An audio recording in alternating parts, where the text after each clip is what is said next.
That's just so I get it in the middle. For my next trick, I'll smash it with something else.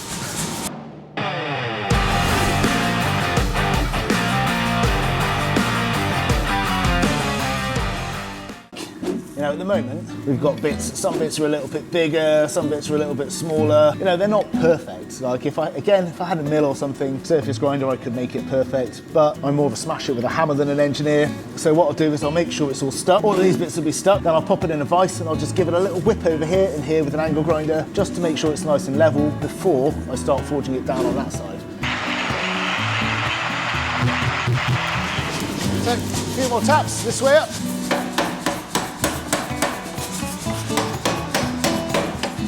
Now I'm just going to pop them over to the vise. You can almost see it all coming together. You can see how that side's cleaner because that's the side I welded up.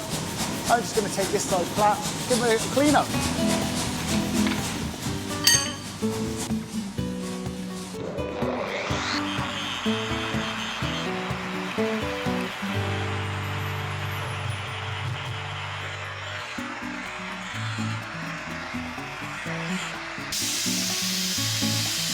It's a lot more even than it was a minute ago.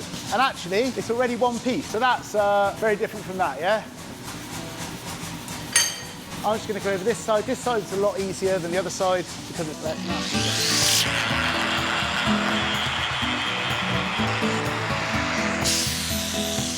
So now it's clean. So that's welded, it's clean. Still got that tack down there, still got that tack down there. So in a second, I'm just going to forge it down. See, it's a little bit leaning to the left. I'll forge it a little bit that way to try and straighten it up a little bit. Then I'll split it down the middle. You see how much of that material we've actually lost already. So we've just cleaning, cutting stuff up, grinding it, stacking it.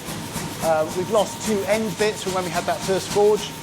The piece of material I started with was a lot bigger than what I've got now. It's a lot heavier. The feather patterns are quite wasteful in a weird way because you have to do a fair whack of correcting as you go. But once it's together, it's a beautiful thing. So there's a bit of fire coming out of the forge. So that means I'm putting more propane into the forge than oxygen, basically. So we're running at a little bit reducing. I mean, it's hot, but it's still reducing. It'll still be oxidizing under the flames, but the propane wants to burn in the atmosphere of the forge, which means there's not enough oxygen in the forge to burn. So we've got a propane-rich environment, which will stop it from scaling and forming as much iron oxide. When I bring it out of the forge, because there's more oxygen in the workshop than there is in the forge, you should be able to see the pattern actually quite clearly before I start cutting it. Should. Fingers crossed. I'm going to start off using this, which is just a little hot cut tool, and I'm going to pop a little divot right in the middle at the top. Once I've done that, I'm going to swap up to this one, and I'm going to drive that right through it. Now, if I can do that in one heat, by the time I finish doing it, there shouldn't be many oxides on the inside because it should have gone through it fairly quickly. So I might just do that and then close it up again. And you can TIG weld it closed, you can MIG weld it closed. It just means more grinding stuff off. I might try and make an effort of doing it without doing any of the above, because why not? So a little bit more beans from the top now.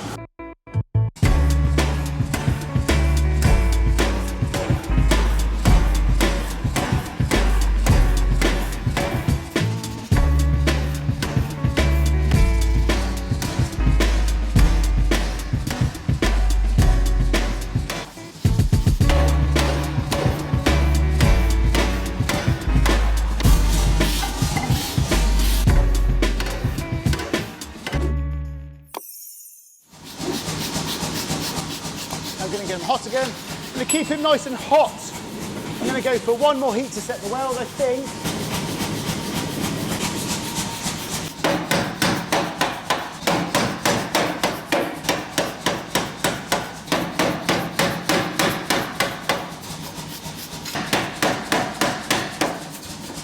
That looks good to me. I'm going to pop a handle on it, and then I'm just going to whip him down the middle with a cutting. So that just makes life a little bit easier.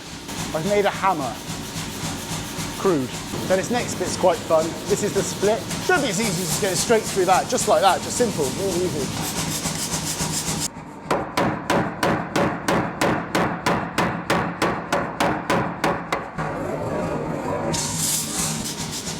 That's just so I get it in the middle. For my next trick, I'll smash it with something else. chances are that, because this is so tall, if I tried to get that, it would go this way or this way, yeah? So if you start with something which is in the middle, that'll sit there. The other thing is this is more likely to bounce because there's a lot more meat in there. I've done myself one of those bits of like, it's like almost like a forged in fire challenge. Can you make a feather pattern in a day? Well, I don't know. We'll see. Usually, if I was going to do something like this, I'd take it to different stages and anneal it a little bit, which helps rejig the carbon and helps keep it all where I want it. But again, it's a 1 day feather pattern challenge, which I'm determined to smash. So let's have a go. I'm going to let this get nice and toasty now. So this next one will be quite photogenic from the back, I reckon.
Ba-da-ba-ba. Right, I'm just going to whip the handle off and give it a little tap with a hammer.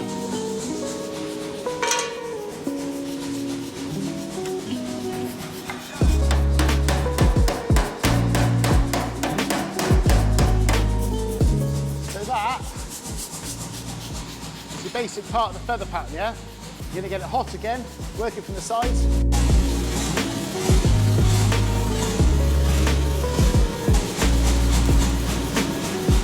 I'm just going to get that middle bit stuck first.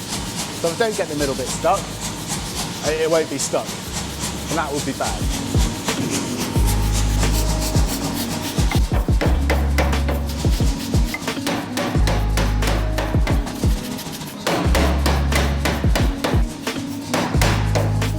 Now I'm just going to tidy up the sides, then I'm going to start forging it back together. Or am I? Yeah, I am. Yeah, that's what I'm doing.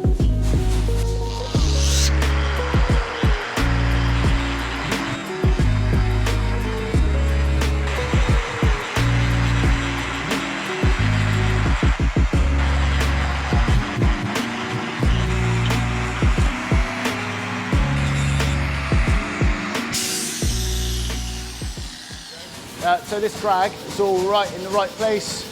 These little bits are the bits I was saying that will open up because I didn't weld down the sides, but I'll get them to close up again in a minute. Then I hit it hard. And now we've got a lump of steel which is ready to turn into a knife. So at this point, we're up to here now.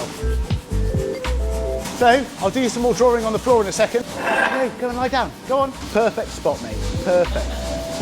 Brilliant. Brilliant. Just what you need to do. Which has got all the pattern there. That's where I cut it. We're going to close that up so that it comes together like that. Once we've closed that up, we'll have something that's a bit like this, with the pattern going down the middle, cut straight down the middle. Once we've got that, fuller in there, yeah? We'll put a little cut in here, then we'll have this shape. Once we have this shape, we can pull a tang out. So once we have that shape, I actually pull the tang out, the last thing I'll do. I'll fuller in here using another tool, draw the material out, so we've got the shape of a knife, and then we'll cut in here again and draw a tang out. Make sense? The other thing that I'm going to do, because the way the material works, I'm going to fuller in here and I'm going to keep the end thicker and that bit thinner, right? Which again, it's counterintuitive. Usually you want a distal taper going the other way, but I'm actually going to grind that off. If I start to squash this out, basically what will happen is the pattern will, if I was to draw it out and to flatten it out, the pattern will get really loose here. But what I want is to be forging it down from this side and this side, so the pattern stays nice and tight. I quite like it when it's nice and tight, a nice tight pattern up towards the tip, which does involve a little bit more grinding, but gets the result I want. So that's what I'll do. We're back up to welding temperature again. Lovely. Bit more welding here. And I'm going to use this shoe.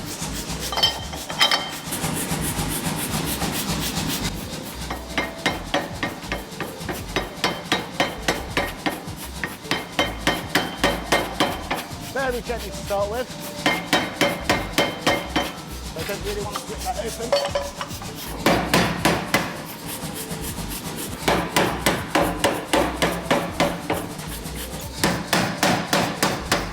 I'm just going to grind the faces quickly. So I've got some stuff there I don't really want. But this is what I'm talking about drag. See where all this material's pulled itself up here?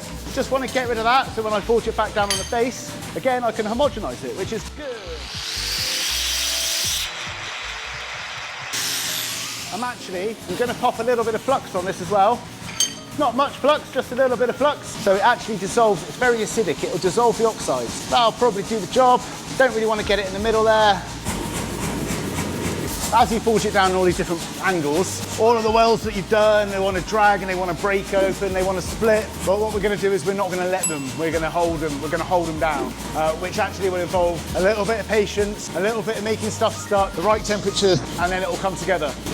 Fingers crossed. So this is just about 1,000 degrees, I reckon.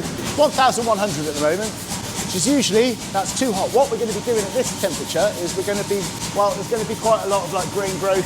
But again, you know, I was saying earlier about grain growth is a good thing when you're trying to weld stuff together. You can do a thing, I think there's a chap called Salem Strauss who calls it weld aging, which is when you leave something in the forge for a little while and it actually helps everything stick together.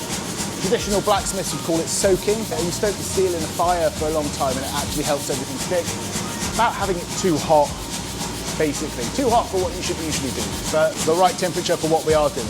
You need to be working at very, very high temperature. The higher the temperature, the more plastic the steel is. So the more plastic the steel is, the less likely we are to split the welds. So if it's coming to sort of like red heat, it's going to be getting tougher and harder to move. So if you're at a yellow or a bright yellow, the material should move before the welds split. I've got a little bit of flux bubbling in the right places. So whilst that's wet, you want to work it whilst it's wet basically. It dries up, you miss your opportunity.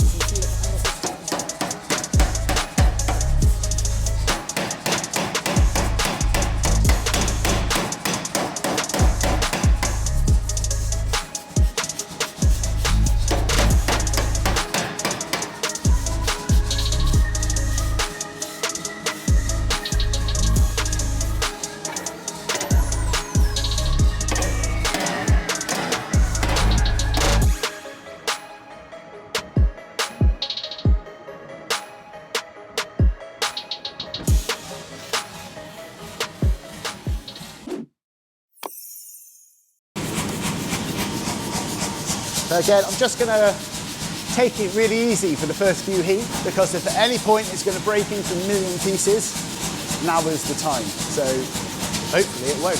Working with straight up laminates, I would say about 10 times as easy as this. It's just a flat laminate this way, really easy to do. Mosaics, there's a lot of different techniques to getting stuff to stick together. Still practicing, still getting it down. Nothing in life is easy, or at least the things that are worthwhile doing.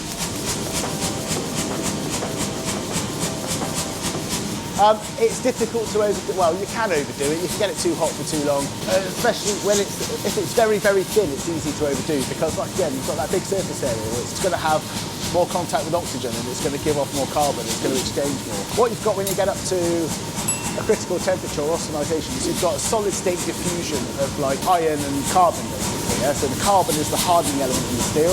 You can have other things in steel to harden stuff, like use nitrogen. I don't know how that works, but carbon is the hardening element, and it works in a way that like it forms different crystal structures and forms stresses throughout the steel so that you get hardness in the steel. And that's when you're trying to take stuff out. You're trying to balance this material out so that you've got hard, not brittle, tough. Again, for different applications it's different stuff, but it is what it is. Iron is like, I mean, most of the planet's made up of iron, you know? It's like, this is one of the most fundamental things on the planet. Just very quick shout out to our sponsors. We've got Clark Knives, who do the heat treatment for knife makers and sell the ready to grind Damascus billets, Multi-Tool Products, who do the 84 Engineering belt grinders, and GFS Knife Supplies. They are a small family run business which is a one-stop shop for all your knife making needs. They do the abrasive belts, carbon steels and knife handle materials for knife making. some quenching oils, and the rock blade heat kilns. Please click the links in the description below because they help us in making more videos like this.